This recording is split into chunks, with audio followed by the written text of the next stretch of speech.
नमस्कार, मैं Bhimrao Lonare IBM TV 9 news में मैं आपका स्वागत कर रहा हूँ। इस वक्त मैं जो महाराष्ट्र के जो मुख्यमंत्री है देवेंद्र फडणवीस जी, उनके करीबी मानने जाने वाले ओम प्रकाश उर्फ मुन्ना यादव जी के निवास स्थान पे हूँ मैं।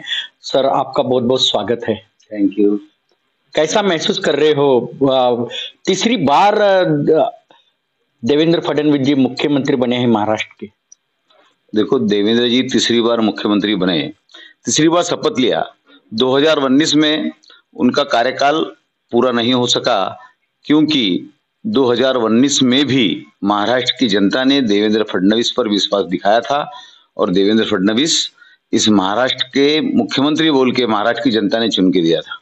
2014 से 2019 तक उन्होंने जो काम किया, उसी काम को देखकर महाराष्ट्र की जनता ने शिवसेना और भाजपा की युति को बहुमत दिया था। लेकिन उद्धव ठाकरे जी, इनके मन में मुख्यमंत्री बनने की लालसा जागी और उन्होंने भारतीय जनता पार्टी से बेईमानी की। 2019 में वो राष्ट्रवादी और कांग्रेस के साथ जाकर मुख्यमंत्री बने और 2.5 साल उन्होंने जनता का काम नहीं किया। वो काम महाराष्ट्र की जनता ने देखी और फिर 2019 तो चूक गए, लेकिन 2024 में जो हाल उद्धव ठाकरे और कांग्रेस का और राष्ट्रवादी कांग्रेस का देवेंद्र जी के नेतृत्व में हुआ, वो आप लोगों के सामने है। और हम लोगों को इतनी खुशी हुई कि महाराष्ट्र की जनता ने देवेंद्र जी को जो विश्वास दिया, जो कौल दिया, जो विश्वास उन पर दिखाया और बताया कि सबसे अच्छा व्यक्तिमत्व रखने वाला मुख्यमंत्री अगर कोई है तो महाराष्ट्र में देवेंद्र फडणवीस ही हैं। और देवेंद्र फडणवीस को इस बार जो सीटें मिली, भारतीय जनता पार्टी को जो सीटें मिली, ये देवेंद्र जी की मेहनत, देवेंद्र जी पे जो जनता का विश्वास था, वो विश्वास दिखा है और महाराष्ट्र की जनता ने जो विश्वास किया, इसलिए महाराष्ट्र की जनता का मैं बहुत बहुत धन्यवाद करता हूँ। यादव साहब, ये बताइए कि ये जो कॉल देखा गया विधानसभा में, तो जो यानी देखा कि विरोधियों का सुपड़ा साफ हो गया है। यानी ऐसी कौन सी सुनामी आई थी कि विरोधक जो थे उनका सुपड़ा ही साफ हो गया?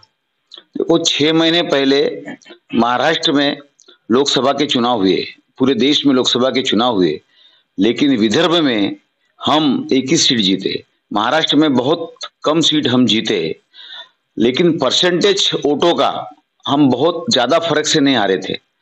और इस बात को ध्यान में रखकर देवेंद्र जी ने महाराष्ट्र की जनता को जो योजनाएं दी, जो लाभ जनता तक पहुंचा दिया। कांग्रेस ने आज तक योजनाएं निकाली, लेकिन योजनाएं जनता तक नहीं पहुंची। वो योजनाएं सिर्फ कांग्रेस ने अपने पास ही रखा, लेकिन जनता तक योजनाएं नहीं पहुंची। लेकिन जिस प्रकार देवेंद्र जी ने योजनाएं बनाई, चाहे वो किसानों के लिए हो, चाहे लाडली बहनों के लिए हो, चाहे महाराष्ट्र का विकास हो, इस सारी बातों को देखते हुए महाराष्ट्र की जनता ने देवेंद्र जी पर विश्वास दिखाया और देवेंद्र जी ने जो योजना जनता तक पहुंची, उसका फायदा भारतीय जनता पार्टी को हुआ। और वही सुनामी आज देखने को मिल रही है कि महाराष्ट्र की जनता ने देवेंद्र जी को वन साइड माइंडेड बहुमत दिया है। और जो भी बातें अगर हैं कि जनता को होना योजनाओं का फायदा, योजनाएं बनाई जाती हैं लेकिन योजनाओं का फायदा नहीं होता। मैंने अनेक वर्षों से नागपुर महानगर पालिका में मैं नगर सेवक हूँ, 25 वर्षों से मैं नागपुर महानगर पालिका में नगर सेवक हूँ। मैंने रमाई आवास योजना में कभी किसी सरकार को पैसा डालते नहीं देखा, सिर्फ नाम के लिए रमाई योजना थी। लेकिन देवेंद्र जी जब मुख्यमंत्री हुए, तब उन्होंने रमाई आवास योजना के माध्यम से जो जनता को फायदा दिया, अनेकों को घर बांधने के लिए जो 2.5 लाख रुपए दिए, अनेक बहनों को जो फायदा मिला, किसानों के इस बार तो किसानों के जो इलेक्ट्रिक बिल माफ हुए, किसानों को उन्होंने आश्वासित किया कि तुम्हारे ऊपर जो कर्जा है वो कर्जा भी माफ होगा। ये सारी बातों को देखकर किसान, लाडली बहना, देश का जो दलित वर्ग है, दलित बहन भाई, भारतीय जनता पार्टी के साथ पूरे ताकत से खड़े रहे। ये तो बूथों पर दिखता है कि जहां पर हमको 100 वोट थे वहां 250 मिले हैं, ऐसे अनेक बूथों पर हुआ है। तो उसी प्रकार संपूर्ण महाराष्ट्र ने योजनाओं के लाभ के कारण, योजना जनता तक पहुंचने के कारण ये सब जो सुनामी आई है, ये सब देवेंद्र जी का गेम चेंजर था। और गेम चेंजर में देवेंद्र जी सक्सेस हुए। उन्होंने सिर्फ एक ही काम किया कि हम जो योजना निकालते हैं ये योजना का लाभ जनता तक पहुंचे। आप एक देख लो, मुख्यमंत्री सहायता निधि में देवेंद्र जी ने 2014 से 2019 तक जो जनता को ऑपरेशन के लिए, गरीब जनता को ऑपरेशन के लिए जो मुख्यमंत्री सहायता निधि से जो पैसे दिए, उपचार के लिए जो पैसे दिए, वैसा कोई भी मुख्यमंत्री जब से चुनाव चालू हुए, मुख्यमंत्री बनना शुरू हुआ, किसी मुख्यमंत्री के सहायता निधि से जितने पैसे नहीं गए उतने पैसे देवेंद्र जी के सहायता निधि से 2014 से 2019 तक गए हैं। तो ये सारी बातें जनता ने ध्यान रखी कि मुख्यमंत्री कैसा चाहिए, बुद्धिमान चाहिए, झूठा बोलने वाला नहीं चाहिए, जनता की योजना पहुंचाने वाला चाहिए। ये सारी बातों को देखकर ये जो माइंडेड जनता ने जो दिया है, जो बहुमत जनता ने दिया है, जो जनाधार जनता का देवेंद्र जी को मिला है, वही सब योजनाओं का फायदा आज हमको बड़ी संख्या में भारतीय जनता पार्टी को हुआ है। अभी महानगर पालिका के चुनाव हैं, यानी स्थानिक स्वराज्य संस्था के चुनाव है, क्या रिजल्ट ऐसा ही रहेगा? बिल्कुल ऐसा ही रिजल्ट रहेगा। देखो, नागपुर महानगर पालिका हो या संपूर्ण महाराष्ट्र में महापालिका के चुनाव हो, 3 वर्षों से चुनाव नहीं हुए हैं। प्रशासक नागपुर महानगर पालिका पर बैठा है और जनता परेशान है। गटर का काम नहीं हो रहा है, गटर लाइन के चौकेज नहीं निकल रहे हैं, सफाई कर्मचारियों की संख्या कम है, वार्डों में झड़ाई नहीं हो रही, सफाई नहीं हो रही, वार्ड गंदे रह रहे हैं, कोई ध्यान देने वाला नहीं है। उसी लिए आने वाले समय में जब नागपुर महानगर पालिका के चुनाव होंगे, जैसा रिजल्ट हमारा महाराष्ट्र में आया उसी प्रकार का रिजल्ट संपूर्ण महाराष्ट्र में, जिला परिषद, नागपुर महानगर पालिका, नगर परिषद, महानगर पालिका, इस सभी में वैसा ही रिजल्ट आने वाला है।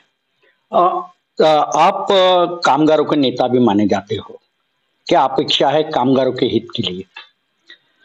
कामगारों के हित के लिए देवेंद्र जी ने जो योजनाएं अभी निकाली हैं, जैसा जिस प्रकार बांधकाम कामगारों के लिए जो योजना है, उस योजना, वो बांधकाम कामगार मंडल कांग्रेस के जमाने में भी था, लेकिन कांग्रेस के जमाने में बांधकाम कामगार मंडल है ये जनता को मालूम नहीं था। जब 2015 में देवेंद्र जी ने मुझे इस मंडल का अध्यक्ष बनाया तो केवल 2,50,000 कामगारों का रजिस्ट्रेशन मंडल पर था। मैंने प्रयत्न किया, 2 साल में 19 लाख कामगारों का रजिस्ट्रेशन किया, 19 लाख कामगारों के अकाउंट में डायरेक्ट 5,000 रुपए दिए। उसके बाद हमने सेफ्टी किट दिए। फिर 2019 में हमारी सत्ता गई तो उस सरकार ने वो कामगार को नोंदित हुए बराबर जो 5,000 रुपए दिए जाते थे, वो 5,000 रुपए भी बंद कर दिए। कामगारों के इस मंडल में 10,000 करोड़ रुपए रखे हैं। और ये पैसा कहां से आता है? जो भी व्यक्ति अपना घर बनाता है, बिल्डिंग प्लान लेता है, उसका लेबर सेस 1% भरता है, उसका वो पैसा है, वो कामगारों का पैसा कांग्रेस के सरकार ने कभी खर्चा नहीं किया, जनता को वो मंडल मालूम नहीं होने दिया। लेकिन देवेंद्र जी की सत्ता आई, मुझे उस मंडल की जवाबदारी दी गई। संपूर्ण महाराष्ट्र में मैंने 19 लाख से ज्यादा कामगारों को फायदा दिया। उसी प्रकार अब कामगारों के लिए जो योजनाएं देवेंद्र जी बनाएंगे, अब देवेंद्र जी का एक ही ध्येय है कि जनता का फायदा करना, नागरिकों का फायदा करना, उस पर वो तैयार हो गए हैं। अब उन्होंने मेरे को एक दिन बोला है कि बांधकाम कामगारों के अकाउंट में भी, जैसे लाडली बहना के अकाउंट में 1,500 रुपए जाते हैं, उसी प्रकार बांधकाम कामगारों के लिए पेंशन योजना, बांधकाम कामगारों के लिए उनके अकाउंट में मदद योजना, ये सारी योजना देवेंद्र जी ने देना निश्चित किया है। जैसे बांधकाम कामगार का बेटा अगर 1ली से 7वीं तक पढ़ता है तो उसको 2,500 रुपए, 7वीं से 10वीं तक अगर पढ़ता है तो 5,000 रुपए, अगर 10वीं 12वीं में 11वीं 12वीं में पढ़ता है तो 15,000 रुपए, ग्रेजुएशन करता है तो 20,000 रुपए, अगर डॉक्टर बनता है तो 1 लाख रुपए, इंजीनियर अगर बनना चाहता है तो 60,000 रुपए, अगर कोई बांधकाम कामगार महिला की डिलीवरी है तो अगर वो शस्त्रक्रिया से होती है तो 20,000 रुपए, अगर बांधकाम कामगार की नॉर्मल डिलीवरी होती है तो उसको 15,000 रुपए, अगर बांधकाम कामगार को किसी गंभीर बीमारी से उपचार लेना है तो उसके लिए 2 लाख रुपए, ऐसी अनेक योजना इस मंडल पर देवेंद्र जी ने लाई है। ये योजना पहले भी थी लेकिन थोड़ी थी, लेकिन जब मैंने देवेंद्र जी को ये योजना के बारे में बताया तो तुरंत इस योजना को देखते हुए उन्होंने कहा कि 20,000 रुपए में किसी का बच्चा इंजीनियर नहीं बन सकता, 30,000 रुपए में किसी का बच्चा डॉक्टर नहीं बन सकता। उन्होंने तुरंत 1 लाख रुपए MBBS करने के लिए, इंजीनियरिंग करने के लिए 60,000 रुपए, और बच्चों की पढ़ाई के लिए, उपचार के लिए, शादी के लिए, अगर किसी बांधकाम कामगार का बच्चा पढ़ाई के लिए विदेश जाना चाहता है उसके लिए भी इस मंडल में निधि है। तो ये सारी निधियां डबल ट्रिपल कर दी। ऐसे जानता राजा, सूझबूझ वाले मुख्यमंत्री अब महाराष्ट्र को मिले हैं और महाराष्ट्र की जनता खुश है। अभी कांग्रेस वाले ईवीएम पर आरोप करते हैं, ये आरोप झूठे हैं, क्योंकि दिन रात हम लोग भी बूथ पर काम करते हैं।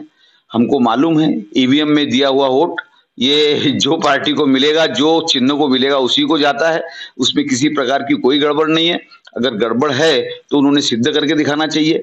झूठा नैरेटिव, झूठी अफवाह फैलाकर कांग्रेस ने लोकसभा में महाराष्ट्र में सीटें पाई थी। जिस प्रकार उन्होंने संविधान की भाषा की थी कि अगर मोदी जी की 400 सीटें आई तो देश का संविधान बदल जाएगा, जो मोदी जी ने बाबा साहब ने बनाए हुए संविधान के भरोसे इस 10 साल इस देश का विकास किया, देश की काया बदली, देश का काया पलट हुआ, उसी संविधान के भरोसे हुआ जिस संविधान का बहुत ज्यादा आदर मोदी जी करते हैं, जिन्होंने उस संविधान को, जिस संविधान के भरोसे पूरी दुनिया इस संविधान का अभ्यास कर रही है।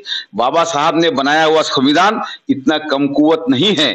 बाबा साहब जो व्यक्ति थे, एक बुद्धि के सागर, ज्ञान के सागर बाबा साहब थे। तो उन ज्ञान के सागर के हाथ का बनाया हुआ संविधान कोई माइका लाल इस दुनिया में सोच भी नहीं सकता, इस भारत देश में सोच भी नहीं सकता बदलाना।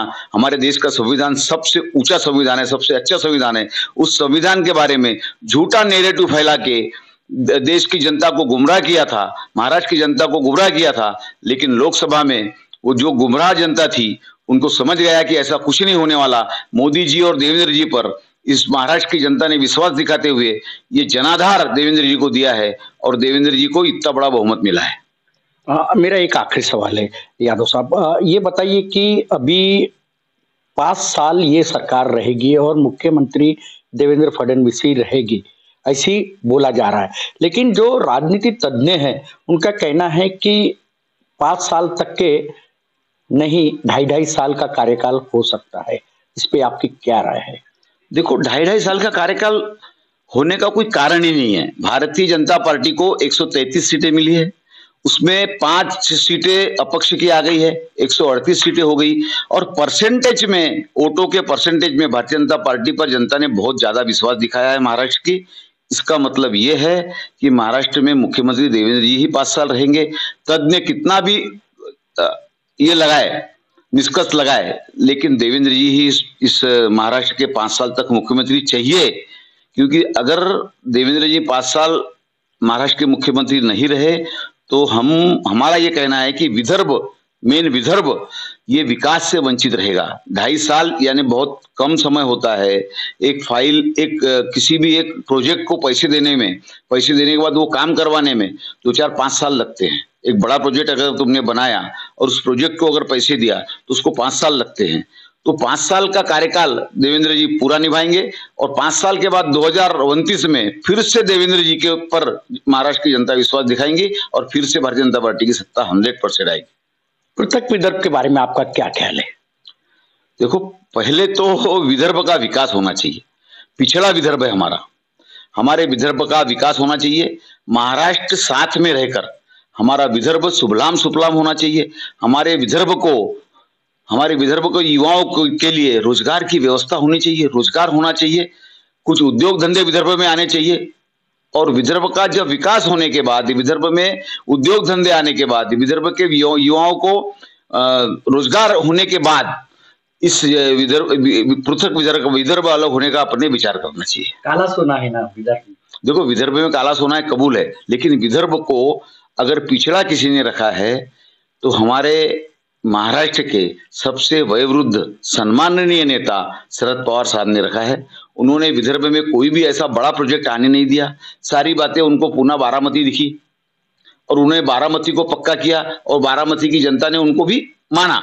लेकिन जहां का आदमी वहां विकास करेगा वहां की जनता उनको मानेगी। जनता जनार्दन बहुत होशियार है। अगर विदर्भ के लिए देवेंद्र जी विकास करेंगे और बाद में विदर्भ अलग होगा तो बहुत अच्छा होगा। लेकिन आज के तारीख में विदर्भ अलग होने लायक नहीं है।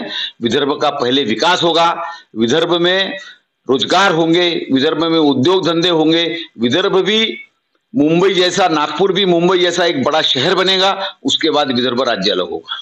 तो ये थे हमारे साथ में मुन्ना यादव जी, जो पूर्व नगर सेवक है और एक कामगार नेता भी माने जाते हैं। और खास बात मैं बताना चाहूंगा, जो हमारे महाराष्ट्र के लाडले मुख्यमंत्री है देवेंद्र फडणवीस जी, उनके करीबी है वो।